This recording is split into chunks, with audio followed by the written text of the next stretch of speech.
Do you have any doubt that Russia attempted to interfere in the 2016 elections? None.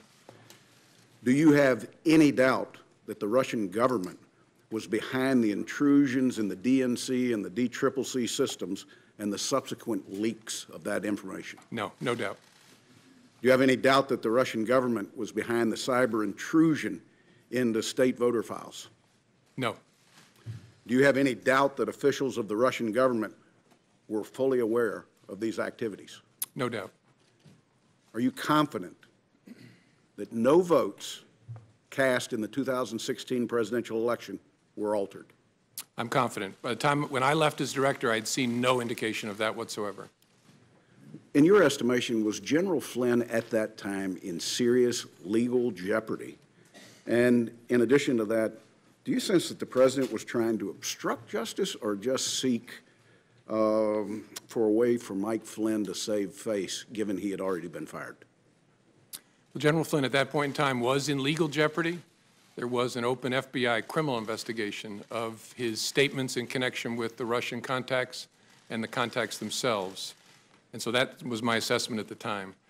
I don't think it's for me to say whether the conversation I had with the president was an effort to obstruct.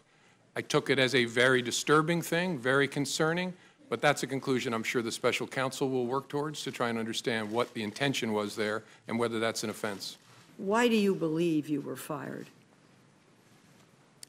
I guess I don't know for sure.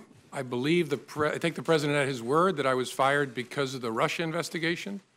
Something about the way I was conducting it, the president felt created pressure on him that he wanted to relieve. Again, I didn't know that at the time, but I've watched his interview. I've read the press accounts of his conversations, so I take him at his word there. Now, look, I could be wrong. Maybe he's saying something that's not true, but I take him at his word, at least based on what I know now. And it's not a Republican thing or a Democratic thing. It really is an American thing. They're going to come for whatever party they choose to try and work on behalf of, and they're not devoted to either in my experience. They're just about their own advantage, and they will be back. That's my observation. I don't think Putin is a Republican or a Democrat. He's an opportunist. I think that's a fair statement.